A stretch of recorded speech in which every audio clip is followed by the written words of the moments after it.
ಬನ್ನಿ ಸ್ನೇಹಿತರೆ, ನಮ್ಮ ನಮಸ್ತೆ ಹಿಂದೂಸ್ತಾನ್ ಮೈಸೂರು ಉದಯ್ ಹಿಂದಿನ ಎಪಿಸೋಡ್ಗೆ ಎಲ್ಲರಿಗೂ ಸ್ವಾಗತ ಸುಸ್ವಾಗತ. ನೋಡಿ, ಇವತ್ತಿನ ವಿಷಯ ಏನು ಅಂದರೆ ದೇಶಭಕ್ತಿ ಬೆಳೆಸ್ತಕ್ಕಂಥದ್ದು, ನಮ್ಮ GDP ಜಾಸ್ತಿ ಮಾಡ್ತಕ್ಕಂಥದ್ದು.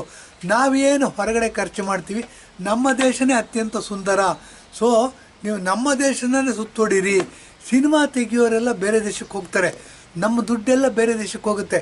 ಆ ದುಡ್ಡನ್ನು ನಮ್ಮ ದೇಶದಲ್ಲಿ ಇನ್ನೂ ಸುಂದರವಾದ ತಾಣಗಳಿವೆ, ಅಲ್ಲೇ ನೀವು ಸಿನಿಮಾ ತೆಗಿಯೋದಕ್ಕೆ ಹೋಗ್ರಿ ಅಂತ ನಮ್ಮ ಕರೆ ಕೊಡೋದಕ್ಕೋಸ್ಕರ ಹಿಂದಿನ ಎಪಿಸೋಡ್ ಮಾಡ್ತಾಯಿದ್ವಿ. ನಮ್ಮ ದುಡ್ಡು ನಮ್ಮಲ್ಲೇ ಇರಬೇಕು, ನಮ್ಮ ಪ್ರವಾಸೋದ್ಯಮ ಅಭಿವೃದ್ಧಿ ಆಗಬೇಕು, ನಮ್ಮ ಬಿಸ್ನೆಸ್ ಬೆಳಿಬೇಕು, ನಮ್ಮ GDP ಜಾಸ್ತಿ ಆಗಬೇಕು, ನಮ್ಮಲ್ಲಿರ್ತಕ್ಕಂಥ ಬಡವರು ಶ್ರೀಮಂತರಾಗಬೇಕು. ಆ ದೃಷ್ಟಿಯಿಂದ ಇವತ್ತಿನ ಎಪಿಸೋಡು ನೋಡಿ, ಲಕ್ಷದ್ವೀಪು, ನರೇಂದ್ರ ಮೋದಿ ಮತ್ತು ಮಾಲಡೀವ್ಸ್ ಅಂತ ಅಂದ್ಬಿಡು. ಮಾಲಡೀವ್ಸ್ ಅನ್ನೋದು ಬೇರೆ ದೇಶ, ಲಕ್ಷದ್ವೀಪ ಅನ್ನೋದು ನಮ್ಮದೇ ದೇಶದ ಭೂಭಾಗ. ಅದು ಇದ್ರ ಬಗ್ಗೆ ಮಾತಾಡಬೇಕು ಅಂತ ಇವತ್ತು ಇದು ಮಾಡ್ತಿದ್ವಿ. ನೋಡಿ, ಯಾಕೆ ಇದು ಮಾಡಬೇಕು ಅಂತಂದರೆ ಮಾಲಡೀವ್ಸ್ ಬಗ್ಗೆ ಮಾತಾಡಬೇಕಾಗತ್ತೆ. ಮಾಲಡೀವ್ಸ್ ಬಗ್ಗೆ ಮಾತಾಡಬೇಕು ಅಂದರೆ ಮಾಲಡೀವ್ಸು ನಮ್ಮ ಸ್ನೇಹಿತರ, ಮಾಲಡೀವ್ಸು ನಮ್ಮ ಶತ್ರುನ ಅನ್ನೋ ಫಸ್ಟ್ ಜಿಜ್ಞಾಸೆ ಬರುತ್ತೆ. ಇದು ಏನಾಗುತ್ತೆ ಅಂದರೆ, ನಾವು ಹಗಲೆಲ್ಲ ಹೇಳ್ತಿರ್ತೀವಿ, ಹುಚ್ಚು ಮುಂಡೆ ಮದುವೆಲಿ ಉಂಡೋನೇ ಜನ ಅಂತ ಅಂದ್ಬಿಟ್ಟು. ಇಡೀ ಪ್ರಪಂಚನೇ ಆಗಿದೆ. ಏನಾಗುತ್ತೆ, ಕಾಂಪೌಂಡ್ ಗೋಡೆ ಮೇಲೆ ಕೂತಿರ್ತೀವಿ, ಆ ಕಡೆ ಕಾಲು ಹಾಕೊಂಡ್ರೆ ಆ ಕಡೆ ದೇಶ, ಈ ಕಡೆ ಕಾಲು ಹಾಕೊಂಡ್ರೆ ಇಂಡಿಯಾ ದೇಶ. ಈ ಥರ ಪರಿಸ್ಥಿತಿನಲ್ಲಿ ಮಾಲ್ಡೀವ್ಸ್ ಇದೆ. ಏನು ಅಂತ ಹೇಳೋಣ ಬನ್ನಿ. ನೋಡಿ, ಚೈನಾದವರು ನಮ್ಮ ದೇಶದ ಮೇಲೆ ಆಕ್ರಮಣ ಮಾಡ್ತಾರೆ. 1962ನೇ ಇಸ್ವಿ ಕಾಂಗ್ರೆಸ್ ಅಧಿಕಾರದಲ್ಲಿರುತ್ತೆ. ಕಾಂಗ್ರೆಸ್ ಅಧಿಕಾರದಲ್ಲಿದ್ದರೂ ಜವಾಹರ್ಲಾಲ್ ನೆಹರು ಪ್ರೈಮ್ ಮಿನಿಸ್ಟರ್ ಆಗಿರ್ತಾರೆ. ಹಿಂದಿ ಚೀನಿ ಬಾಯ್ ಬಾಯ್ ಅಂತ ಸ್ಲೋಗನ್ ಕೊಟ್ಟಿರ್ತಾರೆ. ಕೊಟ್ಟಾಗ ಏನಾಗುತ್ತೆ, 1962ನಲ್ಲಿ ಚೈನಾ ನಮ್ಮ ಮೇಲೆ ಆಕ್ರಮಣ ಮಾಡುತ್ತೆ. ಕರ್ನಾಟಕದ ಅರ್ಧ ಭೂಭಾಗವನ್ನು ಗೆದ್ಕೊಂಡ್ಬಿಡ್ತಾರೆ ಅವರು. ಗೆದ್ಕೊಂಡ್ಬಿಟ್ಟು ನಮ್ಮ ಕಾಂಗ್ರೆಸ್ ಎಷ್ಟು ದೇಶ ವಿರೋಧಿ ಕೆಲಸ ಮಾಡ್ತಿದೆ ಅಂತ ಹೇಳೋದಕ್ಕೆ ಒಂದು ಉದಾಹರಣೆ. ಇದುವರೆಗೂ ವಾಪಸ್ ಕೊಡಿ ಅಂತ ಕೇಳಿಲ್ಲ ರೀ. 60 ವರ್ಷ 65 ವರ್ಷ ರೂಲ್ ಮಾಡಿಬಿಟ್ರು ನಮ್ಮ ದೇಶವನ್ನು. ವಾಪಸ್ ಕೊಡಿ ಅಂತ ಕೇಳಬೇಕಲ್ವ. ಹೆತ್ತ ತಾಯಿನೇ ಮಕ್ಕಳಿಗೆ ಹಾಲು ಕೊಡಬೇಕು ಅಂತಂದರೆ ಅವಳ ಮಕ್ಕಳಿಗೆ ಮಾತ್ರ ಹಾಲು ಕೊಡ್ತಾಳೆ ತಾಯಿ. ಇದನ್ನು ಪ್ರಕೃತಿಯ ನಿಯಮ ಇದು. ಮೊದಲು ಯುದ್ಧ ಮಾಡೋದಕ್ಕಿಂತ ಮೊದಲು ಮಾಡಬೇಕಾಗಿರೋದೇನು, ನಮ್ಮ ಭೂಭಾಗವನ್ನು ನೀವು ತೊಗೊಂಡಿದ್ದೀರಾ, ಅತಿಕ್ರಮಣ ಮಾಡಿ ತೊಗೊಂಡಿದ್ದೀರಾ, ಅನ್ಯಾಯವಾಗಿ ತೊಗೊಂಡಿದ್ದೀರಾ, ಅದನ್ನು ವಾಪಸ್ ಕೊಡಿ ಅಂತ ಕೇಳಬೇಕು. ಆದರೆ ಈ ಕಾಂಗ್ರೆಸ್ನವ್ರು ಏನೇನೋ ಹೇಳ್ಕೊಂಡು ಬರ್ತಾರೆ. 2024ನೇ ಇಸ್ವಿನಲ್ಲಿ ಎಲೆಕ್ಷನ್ ಬರ್ತಾಯಿದೆ, ಲೋಕಸಭಾ ಎಲೆಕ್ಷನು. ಏನೇನೋ ತಿರುಗಿಸ್ಬಿಟ್ಟು ಏನು ಮಾಡ್ತಾರೆ, ಪರಿಸ್ಥಿತಿನ ಅವ್ರಿಗೆ ಅನುಕೂಲ ಆಗೋ ಹಂಗೆ ಮಾಡ್ಕೋತಾರೆ. ಓಟ್ ಅವ್ರಿಗೆ ಜಾಸ್ತಿ ಬಿಡಬೇಕು. ಅದಕ್ಕೆ ಪೂರಕವಾದ ಎಲ್ಲ ದೇಶದ್ರೋಹದ ಚಟುವಟಿಕೆಗಳನ್ನ ಮಾಡ್ತಾರೆ. ಇಂಥ ದೇಶದ್ರೋಹದ ಚಟುವಟಿಕೆ ಅಂತಂದರೆ 1962ನೇ ಇಸ್ವಿನಲ್ಲಿ ನಮ್ಮ ಭೂಭಾಗವನ್ನು ನಾವು ಕಳ್ಕೊತೀವಿ. ಕರ್ನಾಟಕದ ಅರ್ಧ ಭಾಗವನ್ನು ಕಳ್ಕೊತೀವಿ. ಗಮನದಲ್ಲಿಟ್ಕೋಬೇಕು ಇದನ್ನು ಇದುವರೆಗೂ 65 ವರ್ಷ ಕಾಂಗ್ರೆಸ್ ರೂಲ್ ಮಾಡ್ತು. ನಮ್ಮನ್ನು ಬಿಟ್ಟರೆ ದೇಶ ರೂಲ್ ಮಾಡೋರು ಇಲ್ಲ ಅಂತಿದ್ರು. ಇದುವರೆಗೂ ವಾಪಸ್ ಕೊಡಿ. ಯುದ್ಧ ಮಾಡೋದು ಭಾಳ ದೂರದ ಮಾತು ರೀ. ಏನು ಅಂದರೆ, ವಾಪಸ್ಸು ನಮ್ಮ ಜಾಗವನ್ನು ನೀವು ಅನ್ಯಾಯವಾಗಿ ತೊಗೊಂಡಿದ್ದೀರಾ, ಆಕ್ರಮಿಸ್ಕೊಂಡಿದ್ದೀರಾ, ಇಂಟರ್ನ್ಯಾಷನಲ್ ರೂಲ್ಸ್ ಲಾಸ್ಗಳೇ ವಿರುದ್ಧವಾದ್ದು, ನಮಗೆ ವಾಪಸ್ ಕೊಡಿ ಅಂತ ಕೇಳೋದಮ್ಮ ಇಲ್ಲ ಅಂತಂದರೆ ಇವ್ರಿಗೆ ಯಾತಕ್ಕೆ ಓಟ್ ಹಾಕಬೇಕು ಅನ್ನೋ ಪ್ರಶ್ನೆ ಪ್ರತಿಯೊಬ್ಬ ದೇಶಭಕ್ತನಲ್ಲೂ ಮೂಡುತ್ತೆ, ನಮ್ಮಲ್ಲೂ ಮೂಡಿದೆ. ಏನು ಅಂತಂದರೆ, ಏನೋ ಅಕ್ಕಿ ಕೊಟ್ಟರು, ಯಾರಿಗೋ ಫ್ರೀ ಬಸ್ ಕೊಟ್ಟರು, ಯಾರಿಗೋ 200 ಯೂನಿಟ್ ಎಲೆಕ್ಟ್ರಿಸಿಟಿ ಫ್ರೀ ಮಾಡಿ, ಇದೆಲ್ಲ ರೀ ದೇಶ ಕಟ್ಟೋ ವಿಧಾನ. ಬನ್ನಿ, ದೇಶ ಕಟ್ಟಬೇಕು ಅಂದರೆ ನಾವೆಲ್ಲ ಕಷ್ಟಪಡಬೇಕು ಅನ್ನೋದಕ್ಕೆ ಹೇಳ್ತೀನಿ. ಬಸವಣ್ಣವರು 12ನೇ ಶತಮಾನದಲ್ಲೇ ಕಾಯಕವೇ ಕೈಲಾಸ ಅಂತ ಹೇಳ್ಬಿಟ್ರು. ಅದಕ್ಕಿಂತ ಹಿಂದಿಂದ ಏನು ಮಾಡಿದ್ವಿ ನಾವು, ಕೈ ಕೆಸರಾದರೆ ಬಾಯಿ ಮೊಸರು ಅನ್ನೋ ಗಾದೆಯನ್ನು ಓದ್ಕೊಂಡು ಬೆಳೆದಿರೋರು ನಾವು. ಅದು ನಮ್ಮ ಹೃದಯದಲ್ಲಿ ಸ್ಟಾಂಪ್ ಆಗಿಬಿಟ್ಟಿದೆ. ಇದನ್ನೆಲ್ಲ ಇಟ್ಕೊಂಡು ಬಂದ ಮೇಲೆ ಈ ಕಾಂಗ್ರೆಸ್ನವ್ರು ನಿಜವಾಗಲೂ ದೇಶ ವಿರೋಧಿ ಚಟುವಟಿಕೆಗಳಲ್ಲಿ ತೊಡಕೊಂಡಿದ್ದಾರಾ, ದೇಶ ವಿರೋಧಿಗಳ, ಇವ್ರಿಗೆ ದೇಶ ಪ್ರೇಮನೇ ಇಲ್ವಾ ಅನ್ನೋ ಸ್ವಾಭಾವಿಕವಾದ ಪ್ರಶ್ನೆ ಈ ಎಪಿಸೋಡ್ ನೋಡ್ತಕ್ಕಂಥ ಪ್ರತಿಯೊಬ್ಬರ ಮನಸ್ಸಿನಲ್ಲೂ ಮೂಡುತ್ತೆ, ನಮ್ಮ ಮನಸ್ಸಲ್ಲೂ ಮೂಡಿದೆ. ಇದಕ್ಕೆ ಉತ್ತರ ಯಾರೋ ಹೈಕಮಾಂಡ್ ಅಂತ ಹೇಳ್ತಾರೆ, ಅವ್ರು ಕೊಡಬೇಕು. ಯಾಕೆ ಅಂತಂದರೆ ಬಾಲಂಗೋಚಿಗಳು ಕೊಟ್ಟರೆ ಅದು ರಿಯಲ್ ಉತ್ತರ ಆಗೋದಿಲ್ಲ. ಏನು ಅಂದರೆ ಅಧಿಕಾರಕ್ಕೋಸ್ಕರ ಅವ್ರು ಕಾಳಿನ ಬೋಳಿ ಮಾಡ್ತಾರೆ, ಬೋಳಿನ ಕಾಳಿ ಮಾಡ್ತಾರೆ. ಇದು ನಡ್ಕೊಂಡು ಬಂದಿದೆ. ಈಗ ಏನಾಗಿದೆ, ನರೇಂದ್ರ ಮೋದಿಯವರು ಬಂದಿದ್ದಾರೆ. ನರೇಂದ್ರ ಮೋದಿಯವರು ಬಂದಿದ್ದಾರೆ ಅಂದರೆ ಸಮರ್ಥವಾಗಿ ರಾಷ್ಟ್ರವನ್ನು ಕಟ್ತಾ ಇದ್ದಾರೆ, ಸಶಕ್ತವಾಗಿ ರಾಷ್ಟ್ರವನ್ನು ಕಟ್ತಾ ಇದ್ದಾರೆ, ಮತ್ತು ಭಾಳ ಸ್ಟ್ರಾಂಗ್ ಆಗಿ ರಾಷ್ಟ್ರವನ್ನು ಕಟ್ಟೋದಕ್ಕೆ ಪ್ರಯತ್ನ ಮಾಡ್ತಾ ಇದ್ದಾರೆ. ಅದರ ಒಂದೊಂದೇ ಉದಾಹರಣೆ ಹೇಳಬೇಕು ಅಂದರೆ ನೋಡಿ, ಟ್ರಿಪಲ್ ತಲಾಕ್ನ ತೆಗೆದುಹಾಕಿದ್ರು. ಸಬ್ಕಾ ಸಾಥ್ ಸಬ್ಕಾ ವಿಕಾಸ್ ಅಂತ ಹೇಳ್ತೀವಿ. ಹೇಳಿದಾಗ ಇಂಡಿಯಾ ದೇಶದಲ್ಲಿರ್ತಕ್ಕಂಥ ಹೆಣ್ಮಕ್ಳೆಲ್ಲರೂ ಒಂದು, ಯಾರೋ ಯಾವುದೋ ಮೂಲೆಯಲ್ಲಿ ಕೂತ್ಕೊಂಡು ಟ್ರಿಪಲ್ ತಲಾಕ್ ಕೊಟ್ಬಿಟ್ರೆ ತಲಾಕ್ ಡೈವರ್ಸ್ ಆಗೋಗ್ಬಿಡುತ್ತೆ ಅನ್ನೋ ಇದಿತ್ತು. ಈಗೇನಾಗಿದೆ, ಕಾನೂನಿನ ಮಾನ್ಯತೆ ಸಿಕ್ಕಿದೆ, ಹಾಗೆಲ್ಲ ಮಾಡೋ ಹಾಗಿಲ್ಲ, ಮತ್ತು ಸಾಕಷ್ಟು ಪರಿಹಾರ ಕೊಡಬೇಕಾಗುತ್ತೆ. ಕಾನೂನಲ್ಲಿ ಸಾಕಷ್ಟು ಅವಕಾಶಗಳಿವೆ ಪನಿಷ್ ಮಾಡೋದಕ್ಕೆ, ಮತ್ತು ಸೂಕ್ತವಾದ ಪರಿಹಾರ ಕೊಡೋದಕ್ಕೆಲ್ಲ. ಈ ಥರ ಅನೇಕ ಇವುಗಳನ್ನ ಮಾಡ್ತಾ ಬಂದಮೇಲೆ ನರೇಂದ್ರ ಮೋದಿ ಇನ್ನೊಂದು ದಿಟ್ಟವಾದ ಹೆಜ್ಜೆಯನ್ನು ಇಟ್ಕೊಂಡಿದ್ದಾರೆ. ಅದರ ಪೂರಕವಾಗಿ ನಾವು ಮಾತಾಡ್ತಾ ಇದ್ದೀವಿ, ಅದಕ್ಕೆ ಪೂರಕವಾಗಿ ಎಪಿಸೋಡ್ ಮಾಡ್ತಾಯಿದ್ದೀವಿ. ಅದರ ಫಲಶ್ರುತಿನೇ ನೋಡಿ, ಲಕ್ಷದ್ವೀಪ, ಮಾಲಡೀವ್ಸು, ನರೇಂದ್ರ ಮೋದಿ. ಈಗ 2-3 ದಿವಸದ ಹಿಂದೆ ನರೇಂದ್ರ ಮೋದಿಯವರು ಲಕ್ಷದ್ವೀಪ್ಗೆ ಹೋದರು.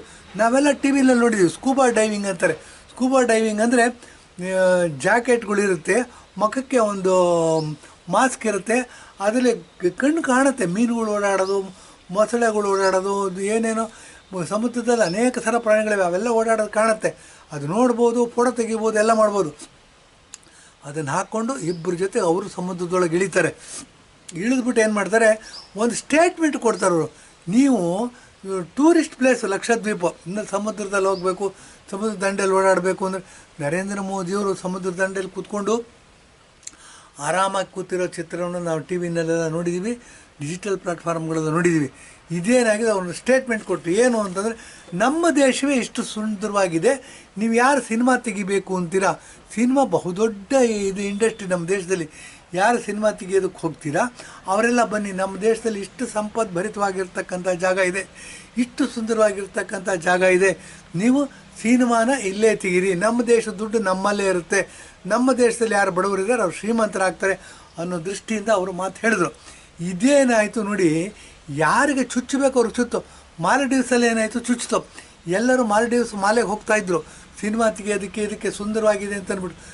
ಯಾವಾಗ ಪ್ರಧಾನಮಂತ್ರಿ ಈ ಥರ ಕರೆ ಕೊಡ್ತಾರೆ, ಸಿನಿಮಾ, ಹಿಂದಿ ಸಿನಿಮಾ ಏನಾಗುತ್ತೆ, ಇಂಡಸ್ಟ್ರಿ ಇಮಿಡಿಯೇಟಾಗಿ ರಿಯಾಕ್ಟ್ ಮಾಡುತ್ತೆ. ಹೌದು, ನಾವು ಇನ್ಮೇಲೆ ಹೋಗೋದಿಲ್ಲ ಮಾಲ್ಡೀವ್ಸ್ಗೆ, ನಾವು ಲಕ್ಷದ್ವೀಪದಲ್ಲೇ ಸಿನಿಮಾ ತೆಗಿತೀವಿ ಅಂತ ಅಂದ್ಬಿಟ್ಟು ಇಡೀ ಫಿಲ್ಮ್ ಇಂಡಸ್ಟ್ರಿ ಸಪೋರ್ಟ್ ಮಾಡುತ್ತೆ ನರೇಂದ್ರ ಮೋದಿಯವ್ರ ಮಾತನ್ನು. ಆಗ ನೋಡಿ ಮಾಲ್ಡೀವ್ಸ್ನವ್ರಿಗೆ ಇದಾಗುತ್ತೆ, ಏನು ಅಂತಂದರೆ ಚಡ್ಡಿ ಬಿಚ್ಕೊಳ್ಳೋ ಅಂಥ ಕಾರ್ಯಕ್ರಮ ಆಗುತ್ತೆ. ಅಲ್ಲಿ 2 ಸ್ಟೇಟ್ಮೆಂಟ್ ಏನು ಮಾಡ್ತಾರೆ, ನರೇಂದ್ರ ಮೋದಿ ವಿರುದ್ಧವಾಗಿ 3 ಜನ ಮಿನಿಸ್ಟ್ರುಗಳು. ನೋಡಿ ಏನಾಗುತ್ತೆ ಅಂತಂದರೆ, ಇಂಟರ್ನ್ಯಾಷನಲ್ ಸಂಬಂಧಗಳು ಭಾಳ ಸೂಕ್ಷ್ಮ. ಫಸ್ಟ್ ಇಂಟರ್ನ್ಯಾಷನಲ್ ಸಂಬಂಧ ಹದಗೆಡೋದೇ ಮಾತುಗಳಿಂದ. ಅವರೇನು ಮಾಡ್ತಾರೆ, ನರೇಂದ್ರ ಮೋದಿ ಬಗ್ಗೆ ಟೀಕೆ ಮಾಡ್ತಾರೆ 3 ಜನ ಮಿನಿಸ್ಟ್ರು. ಅದ್ಯಾರೋ ನರೇಂದ್ರ ಮೋದಿ ಮಾಲ್ಡೀವ್ಸ್ ಪ್ರಧಾನಮಂತ್ರಿ ಇದ್ದಾರಂತೆ, ಅವ್ರು 3 ಜನನ ಸಸ್ಪೆಂಡ್ ಮಾಡಿದ್ದಾರೆ, ಅದು ಬೇರೆ ವಿಷಯ. ಏನು ಸ್ವಲ್ಪ ಡ್ಯಾಮೇಜ್ ಕಂಟ್ರೋಲ್ ಮಾಡಿದ್ದಾರೆ.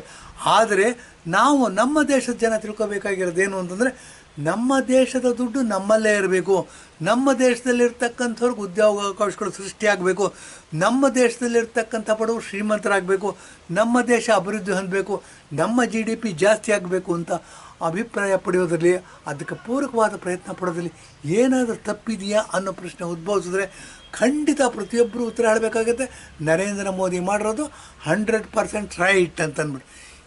ಇದಿದ್ದಾಗ ನೋಡಿ, ಆ ಮಾಲ್ಡೀವ್ಸ್ ಮಂತ್ರಿಗಳೇನು ಮಾಡ್ತಾರೆ, ನರೇಂದ್ರ ಮೋದಿ ವಿರುದ್ಧ ಸ್ಟೇಟ್ಮೆಂಟ್ ಕೊಡ್ತಾರೆ. ಅದು ಸಾಕಷ್ಟು ಕಾಂಟ್ರವರ್ಸಿ ಆಗುತ್ತೆ, ಟಿ ವಿನಲ್ಲಿ ಪ್ರಚಾರ ಆಗುತ್ತೆ. ಆವಾಗ ಏನು ಮಾಡ್ತಾರೆ, ಆ ಮಾಲ್ಡೀವ್ಸ್ ಪ್ರಧಾನಮಂತ್ರಿ ಮತ್ತು ಸರ್ಕಾರಗಳೇನು ಮಾಡುತ್ತೆ, ಆ 3 ಜನನ ಸಸ್ಪೆಂಡ್ ಮಾಡ್ತಾರೆ, ಮಂತ್ರಿ ಪದವಿಯಿಂದ ತೆಗೆದುಹಾಕ್ತಾರೆ. ಇದು ನಡೆದಿರತಕ್ಕಂಥ ಒಂದು ಪ್ರಮಾದ, ಇದು ಪ್ರಮಾದ ಅಂತಲೇ ಹೇಳ್ಬೋದು.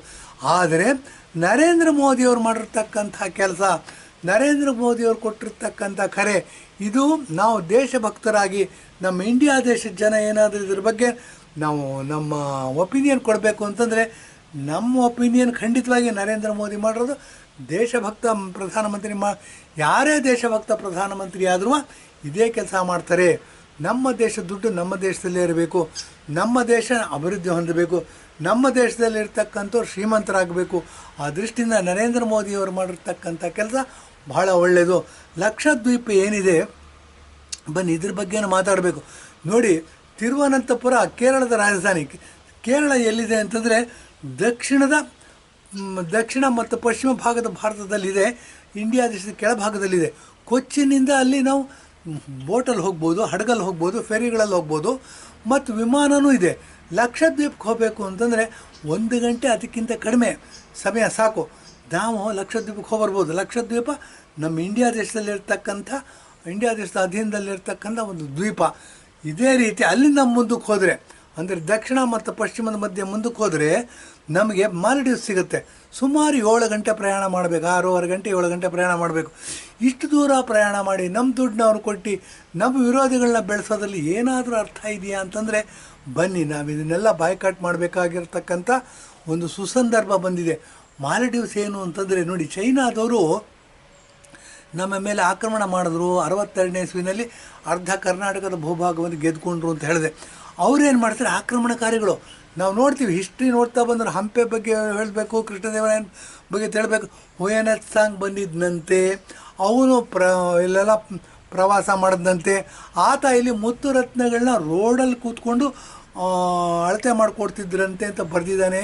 ಅದನ್ನು ಓದಿ ನಂಬಿ ಪರೀಕ್ಷೆಯಲ್ಲಿ ಮಾರ್ಕ್ಸ್ ತಗೋಬೇಕಿಂಥ ಪರಿಸ್ಥಿತಿ ಬಂದಿದೆ.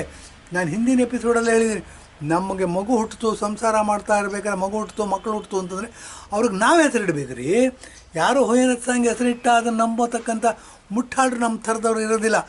ನಮ್ಮ ಮಗುಗೆ ಹೇಗೆ ನಾವು ಹೆಸರಿಡ್ತೀವಿ, ಹಾಗೆ ನಮ್ಮ ಹಿಸ್ಟೋರಿಯನ್ಸ್ ಏನು ಬರೆದಿರ್ತಾರೆ, ನಮ್ಮ ಹಿಸ್ಟ್ರಿ ಏನಿದೆ ಅದನ್ನು ನಾವು ಬರೀಬೇಕು, ನಾವು ತಿಳ್ಕೊಬೇಕು, ನಾವು ಅದನ್ನು ಪಠ್ಯಪುಸ್ತಕಗಳು ನಾವು ಆ ಥರ ನಂಬರ್ ತಗೋಬೇಕು.